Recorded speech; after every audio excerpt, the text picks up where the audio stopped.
Oke, halo, selamat pagi, siang, sore, dan malam. Nah, untuk tema hari ini adalah membangun branding untuk toko dan produk ikan hias kita ya. Jadi pentingnya membangun branding untuk toko dan produk ikan hias kita. Kenapa itu penting? Karena itu nanti berguna untuk mempertahankan usaha kita.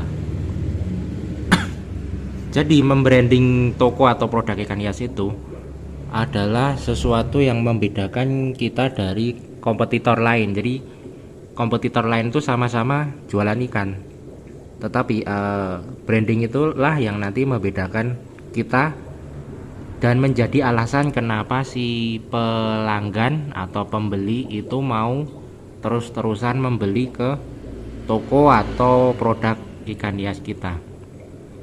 Nah, membangun branding itu ada beberapa cara ya, namun saya hanya menyebutkan yang simple saja, artinya yang umum saja, karena memang untuk ilmunya itu bisa dipelajari sendiri di Google ya, banyak itu, misalnya tinggal di search cara membangun branding dan sebagainya.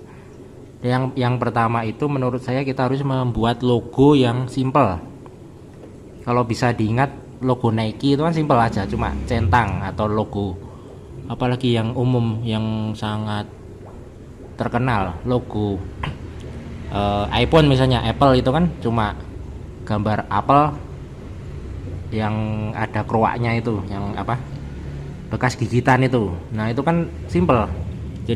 Tapi orang lihat itu kan sudah tahu, oh ini mereknya Apple dan ini produk untuk produk komputer sama HP, bukan produk makanan ya. Jadi orang sudah tahu. Tetapi untuk produk ikan hias itu malah banyak saya lihat itu mereka itu membikinnya ribet banget. Jadi misalnya jualan ikan cana, nanti dibikinnya gambar cana auranti, dibikin menarik mungkin, ditambah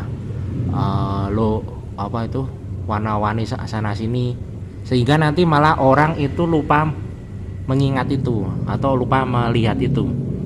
Ketika dilihat pun mereka pusing malahan, bukan cepat mengingat. Beda kalau logo Adidas cuma garis 3 gini kan, nah orang sudah ingat, oh ini logo Adidas. Atau logo Nike yang cuma centang gini kan, oh ini sudah tahu ini Nike. Nah, tidak perlu membuat logo yang terlalu ribet ya, karena orang malah pusing. Dan logo itu bukan untuk bukan untuk membuat kayak tato itu, membuat tato atau membuat stiker harus dibikin menarik atau bagus. Tapi logo itu tujuannya itu agar si pembeli itu mudah mengingat, mudah mengingat brand yang kita bawa. Jadi itu saja. Jadi tujuan logo untuk itu. Kemudian untuk warna itu jangan lebih dari 3 warna, karena orang akan pusing atau lupa untuk mengingat itu. Kalau bisa dilihat logo Adidas itu kan warnanya cuma sederhana, cuma warna putih saja. Kemudian logo apalagi ya, pokoknya bisa dilihat lah logo-logo yang sudah terkenal, yang sudah membumi itu pasti logonya simple dan warnanya tidak lebih dari 3. Kalau tidak percaya bisa dicek ya, misalnya logonya TV itu SCTV, logonya apalagi macam-macam ya, saya lupa soalnya. Tidak bisa dilihat itu saja, pasti sangat mudah untuk diingat. Nah, kemudian setelah logo bikinlah moto. Nah, moto misalnya kalau Yamaha itu kan selalu terdepan. Nah, kita harus bikin juga moto yang mudah diingat juga. Misalnya kalau ikan hias itu misalnya dibikinlah aja misalnya kualitas nomor 1, atau tempatnya ikan bagus di sini, atau menjual untuk kebutuhan Anda, menjual untuk ikan hias, pokoknya intinya yang bagus-bagus. Tempatnya, nah solusi solusi untuk ikan hias, nah solusi untuk kebutuhan ikan hias Anda. Jadi intinya yang simpel-simpel, dan kalau bisa itu sebaiknya memakai bahasa Indonesia aja, karena orang kan yang bisa bahasa Inggris juga dikit ya. Bisa juga bahasa Inggris untuk menaikkan prestis ya, bisa apa, biar apa, terlihat istimewa atau mewah, tetapi eh, seperti Yamaha aja yang barang impor saja dibikin bahasa Indonesia kan semakin terdepan. Kemudian banyak produk-produk lain yang memakai logo motonya itu menjadi diubah ke bahasa Indonesia. Nah, kita sebaiknya juga memakai bahasa Indonesia saja untuk memudahkan pembeli untuk mengingat itu. Kalau bahasa Inggris itu agak pusing juga, karena tidak semuanya bisa bahasa Inggris ya. Nah, kemudian setelah moto sama logo itu barulah produk. Nah, produknya itu sebaiknya kalau masih pemula itu intinya ikannya sehat saja. Sehat, kemudian baru kualitasnya bagus. Kalau ikannya sehat itu pasti nanti ada yang itu sudah sebagai nilai plus. Jadi ikannya sehat, orang kan pasti lebih memilih ikan sehat daripada ikan bagus tapi sakit. Lebih milih ikan sehat yang tidak terlalu bagus tetapi sehat ya, ikannya tidak terlalu bagus tapi sehat. Itu lebih orang yang membeli itu pasti lebih memilih itu daripada ikannya bagus-bagus tapi sakit-sakitan. Nah, pasti nanti ketika dipelihara di rumah gampang mati. Jadi intinya ikannya sehat dulu aja. Kalau sudah sehat nanti pasti akan bertambah apa ya, bertambah menjadi lebih profesional. Jadi nanti makin lama ikannya makin berkualitas dan makin bagus-bagus, pasti akan seperti itu. Nah, ketika logo, moto dan produk itu sudah tersedia, baru nanti attitude itu apa ya, tingkah laku atau sikap dari si pembelinya, penjualnya maksudnya. Jadi sikap dari penjual itu juga nanti berpengaruh terhadap si pembeli untuk nanti membeli di tempat kita. Misalnya kalau jualan online kita orang itu tanya-tanya kan biasanya. Nah, kita jangan tidak sabaran untuk membalas komenan tersebut, atau kita cuekin, nanti calon pembeli itu bisa kabur ya. Kemudian misalnya kalau orangnya tidak jadi beli, kita marah-marah misalnya, kemudian di share di Facebook, kemudian ini orangnya tidak jadi beli. Tidak perlu seperti itu, karena itu sangat tidak profesional. Nanti orang yang tahu itu nanti pasti juga malas untuk membeli. Jangankan membeli, untuk tanya-tanya aja males. Apalagi kalau orang itu punya banyak teman, pasti kan nanti cerita-cerita ke temannya, oh nih nggak usah beli di situ kan orangnya kayak gini. Akhirnya malah merusak apa ya, toko kita, karena sikap kita yang tadi itu terlalu terlalu baperan. Jadi orang nggak beli, kita terus marah-marah, kita terus share ke Facebook kalau orang ini nggak beli, cuma tanya-tanya. Jadi tidak boleh seperti itu. Kita pembeli harus sikapnya profesional, harus dingin, biarpun hatinya panas tetap dingin. Misalnya kita lagi sibuk, lagi capek, nah ketika pembeli tanya-tanya jangan kita terpancing emosi untuk marah-marah atau intinya jangan meluapkan emosi, karena bisa jadi orang itu akan ilfil ya. Ilfil itu tidak senang dengan kita, akhirnya tidak jadi beli. Bukan karena produk kita jelek, tapi karena sikap kita yang jelek tadi itu, jadi orang itu tidak jadi beli. Kemudian intinya kita harus tetap menjaga komunikasi. Jadi jaga tulisan, kalau di chat itu kan jaga tulisan. Kemudian kalau ketemu orang jaga sikap, jaga juga kata-kata, jangan mudah baperan, intinya jangan mudah ngamuk. Jadi kalau ditanya ya kita jawab saja.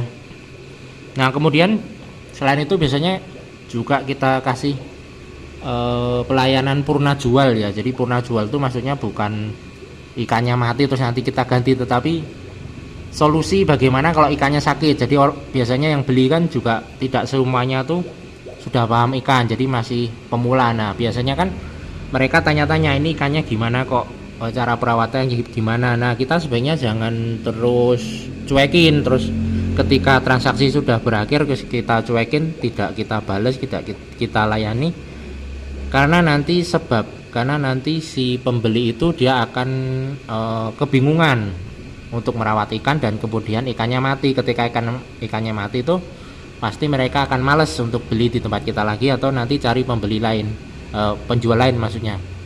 Nah, sebaiknya kita layani dulu. Ini cara perawatannya gini, ini kalau sakit gini. Nah, kita harus kasih tahu semampu kita ya, semaksimal kita. Biar nanti kenapa? Karena nanti itu biar ibaratnya itu sebagai pelayanan purna jual ya. Jadi ketika si pembeli itu ikannya bermasalah atau nanti mati, dia nanti bisa beli lagi ke tempat kita, karena dia ibaratnya dia tuh senang dengan pelayanan kita, karena mau melayani dan memberikan solusi ketika ikannya mati atau ikannya tetap sehat tetapi dia mau nambah ikan lagi. Nah, pasti dia akan kembali ke tempat toko kita lagi untuk membeli produk kita. Jadi intinya kita harus jaga sikap itu. Jadi menurut saya itu ada 4 yang penting untuk membangun branding. Yang pertama adalah logonya itu yang simpel saja. Kemudian motonya yang mudah diingat. Kemudian yang ketiga itu ikannya, produknya itu intinya kalau ikan ya yang sehat dulu aja, sehat normal.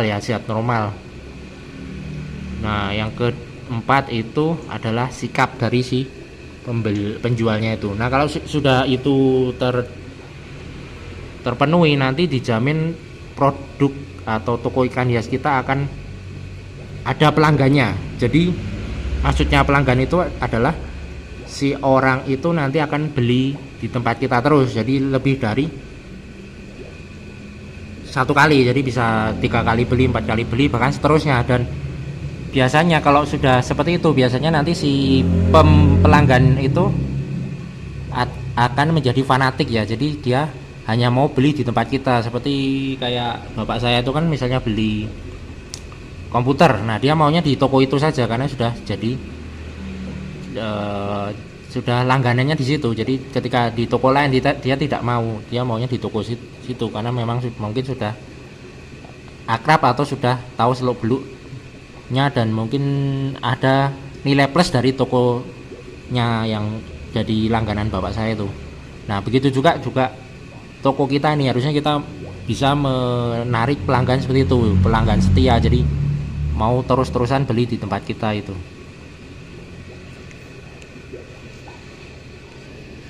Nah, itu jadi sekilas tentang membangun branding ya. Jadi memang ini susah gampang ya, tergantung kesabaran. Kalau kita memang tidak sabar atau mungkin terlalu ingin yang instan saja, mungkin susah, karena membangun branding ini kan tidak langsung ada. Ini harus dimulai dari nol ya, harus dirintis dulu. Nanti kalau sudah besar baru kita nikmati hasilnya. Kalau yang ingin instan biasanya mereka bukan membangun branding, tetapi mereka franchise ya, atau membeli branding tersebut. Misalnya franchise ini itu kan lebih mudah daripada kita membuat usaha sendiri dari nol. Itu yang menurut saya itu yang agak susah, karena kan produk itu kan atau toko itu kan belum langsung terkenal ya, masih merangkak banget dari bawah. Jadi ini tema hari ini, jadi mungkin banyak yang banyak kekurangannya, jadi bisa kalau yang kurang ya enggak usah diikuti. Kalau misalnya ada yang masuk itu bisa diambil ya. Jadi terserah mau diikuti atau mau enggak, atau mau dikritik juga tidak apa-apa, bisa komen di bawah jika mau memberi masukan atau memberi kritikan. Oke, sampai di sini saja. Selamat pagi, siang, sore, dan malam.